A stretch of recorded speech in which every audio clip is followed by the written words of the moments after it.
lashes I'm wearing. You guys have probably noticed that I've been wearing these a lot. Oh my gosh, my one eyelash is like, look at that, that's so dramatic. Oh guys, it fell out. It was a fake one, don't worry.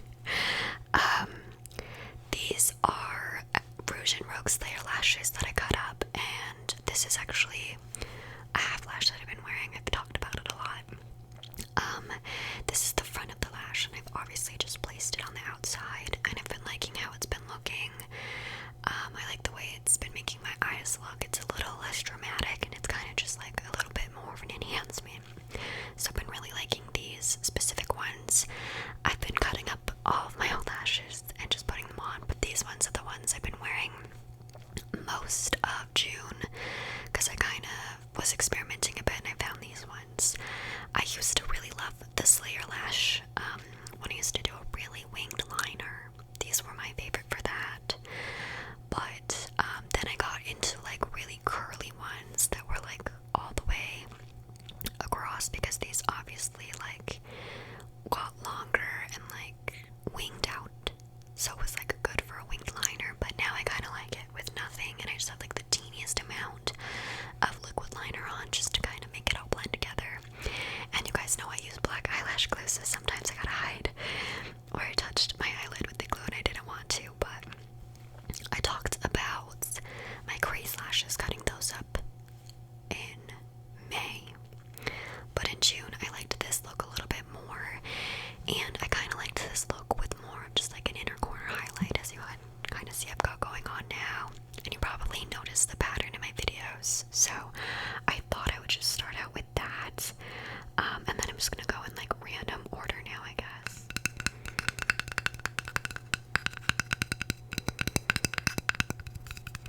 Up next is a highlighter that I just constantly talk about. This is the Wet n Wild I'm So Lit loose highlighter. I think I put this in probably half of the favorites videos I've ever made, but it's just so pretty. I'm wearing it today.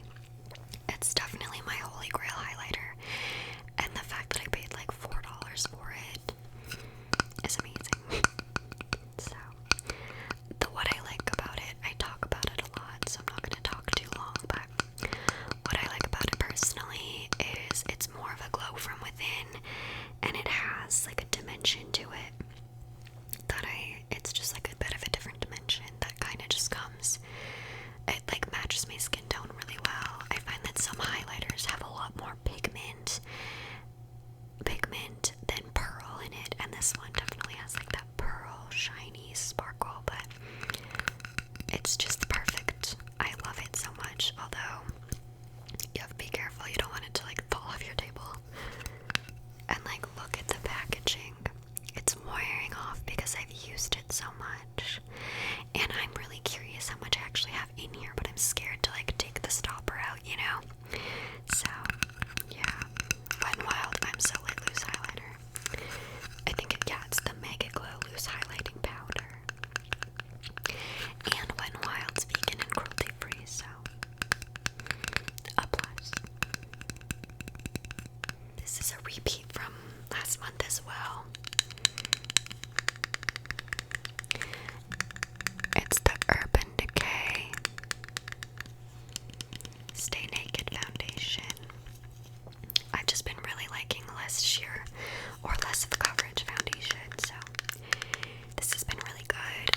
As you can probably tell, it's almost out, so I'm going shopping in a couple days, so hopefully I'll have a haul up for that.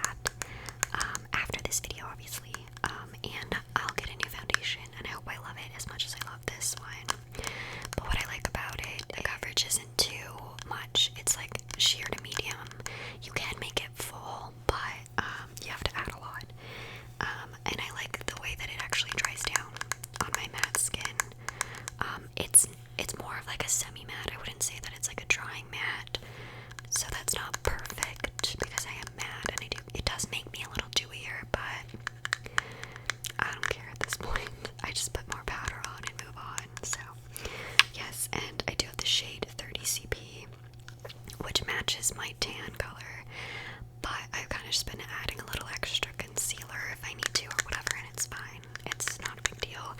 And because I've been using less foundation, like I've only been using like literally one pump, which I used to use like 3 to 4 pumps on my face all the time.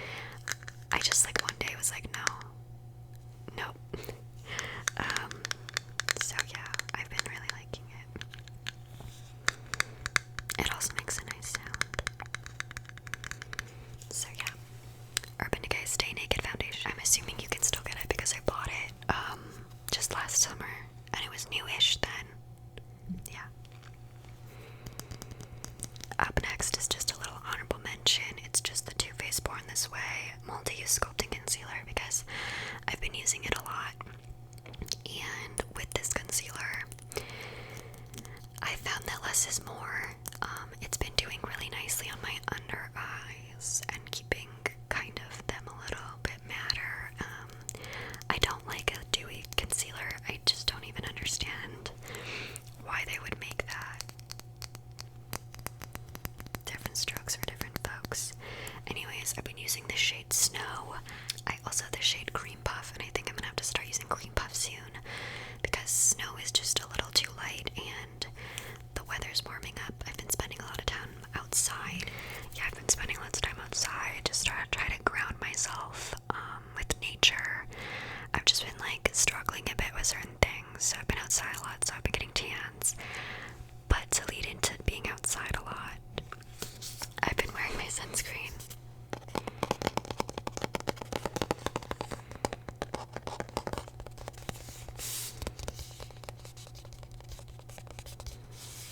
And I just thought I should add this in because this is the sunscreen I have been using. Sunscreen application is something I'm working on personally. I try my best to wear longer sleeves in the sun if I can, if it's too hot, whatever. I try to stay in the shade. I try to wear sunglasses and a hat as much as I can. But, sometimes it's uncomfortable or you left the house without it. I've been trying to apply sunscreen on days I know I'm going outside, but there's just some days where I don't leave my house, and so I don't always put it on, but I'm trying a little harder these days. So this is the sunscreen I use. It's a drugstore sunscreen. It's from Neutrogena, so I thought that this would be helpful because sunscreen is very expensive to be applying because you have to apply it 3 to 4 times a day. Anyways, this is the Neutrogena Ultra Sheer Dry Touch Sunscreen SPF 60 with Helioplex of photostable UVA and UVB protection, ultra lightweight and quick absorbing, dermatologist recommended, and working together with the Canadian Cancer Society. So it looks like this. I hope I'm getting it close enough. Sometimes my depth perception is not there because I can't tell. But I've been enjoying this sunscreen. What I like about it is it's good for the face. It's a bit more expensive than Banana Boat, whatever, but it dries. It doesn't stay as oily. It stays a little bit oily depending on if you're hot and sweaty when you put it on. I have to put my skincare on, my sunscreen, and sit still for it to dry, because if I start doing things and I kind of get a little hot and sweaty, it'll never not be kind of oily. I don't know if anyone else has that, but that's what I have to do with my sunscreen, is put it on and sit still for 10 minutes while it soaks in, because if I start doing something, especially if I've taken a shower and I'm hot from the shower already and a little sweaty from the shower, I need to sit still, cool down, and let it sink into my face. So I've been using this and it works pretty good. It hasn't broken me out at all. I do have a pimple right here, but I don't think they're related. I think it's just from eating a little garbage over the weekend. So yeah, I just thought it would be good to mention this, and I have been using it.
face was giant, like a freckle. There was probably only millimeters between the freckles at one point. But I do remember that I didn't get a sunburn on my face. But I was very cautious about that because when you go on a vacation like that, in my personal opinion, I'm totally going off on a rampage for no reason, but whatever. When you go on vacation like that and you're gonna be in the sun every single day, it's like you don't want to get a sunburn because then you don't, like, you want to go in the sun the next day, you know, so you have to be vigilant. Whatever, let's continue on. Next is another honorable mention. It's just the Too Faced Milk Chocolate Soleil Bronzer. I've still just been putting this on every single day. I remember when I got it and I didn't love it. I was like, man, whatever. And now I think that because I've kind of changed up my makeup routine a bit with my base layer, that it's blending nicer, and the shade is really good for me when I'm more tan, I guess, now that I'm getting darker. When I bought it, it was winter, and I was very pale because winter. So I think that's why I've been loving it so much recently, the last 2 months. I tried to use my Hoola Benefit bronzer. I think I used it in Get Ready With Me. I tried to use it, and it didn't do the same thing for my brain. It didn't have the same serotonin, so I thought I would just mention this as well. And I just like the packaging and the little heart. It's cute. Although Too Faced, I don't like their eyeshadows, but like everything else from them I've been enjoying. Okay, so the last products are lip products. Let's talk about this. I've been wearing this lip liner a lot recently. It's the lip liner I currently have on. I buy mostly NYX lip liners. They're cheaper than more expensive lip liner, and they work. And I basically put lip liner on every day, and then maybe a lipstick, maybe a lip gloss, whatever. But I use lip liner every day, and sometimes only lip liner. I'll just like kind of smudge it out. So NYX months are just what works best for me, I suppose. I do have a Charlotte Tilbury one, but I don't love the shade. It's in Pillow Talk, and I feel guilty, but yeah. So this specific lip liner is the Slide On Glide On Stay On, and definitely a turn on waterproof extreme color lip liner. This lip liner is so good, the name had to be this long! Exclamation point. It's in the shade Nude Suede Shoes, and it's currently what I have on my lips. I like these ones. My stomach just growled. I really like this shade currently. It's kind of just, it's a bit more toned down. It's a bit more natural for what I'm going for. It's kind of just like definition without adding too much extra on. And so I can add a gloss on quick and whatever. So I've just been reaching for this a lot, and I don't really have much more of an explanation. I like these Slide On Glide On etc. lip liners from NYX, as well as the retractable ones the best. They're suede matte lip liners, I guess they are. I don't like the formula, it's a bit drier, and I don't particularly like it, although I have a couple of shades in it. But I'd have had them for a while and I never used them. Okay, up next we have this little NARS lip balm. I got this little balm as my birthday gift from Sephora. It's a tinted lip balm in the shade Laguna. So I've been wearing a lot of lip liner and then just using a tinted lip balm over top. So this is the shade, or what it looks like. It's just kind of like the slightest tint of brown, and it has like a gold sparkle to it, but it just kind of adds like a pretty little sheer, like a little shine, I guess. It adds just a little pretty shine onto the lip, and it's comfortable. So I've just been grabbing for this a lot as well, just to throw on quick. And the packaging's really pretty. I should go check on Sephora and see if they have other colors, because I like a teeny bit more of like a reddy brown tint. But this would be universally pretty on most people unless you were really, really, really pale. And then the last thing I've been loving are my Lash lip glowy bombs. I have grapefruit. Grapefruit I've been grabbing for a little bit, but berry, this one's so good. smells, and this one has like a bit of a pink tint to it. Like a little bit of a tint, if you can see. It's like pink. So it's really nice to throw on over a lip liner as well. Just adds like a little bit of a bear, like a little bit of a pink pop, and it's really nice. Hydrating, comfortable, smells delightful. So yeah, I've just been wearing that kind of thing on my lip lately. Unless I'm filming, I'll throw on like a bit more of a lipstick, but then once I'm done, I'll take it off, maybe reline my lips, and then throw on some sort of like a tinted balm. I'm really moving towards what's more popular in makeup right now, and it's not even that. I think I would be moving that way normally anyway. My life has just changed so much in the last year, and my priorities have as well. So, minimal or makeup, that kind of thing is just where I'm at, because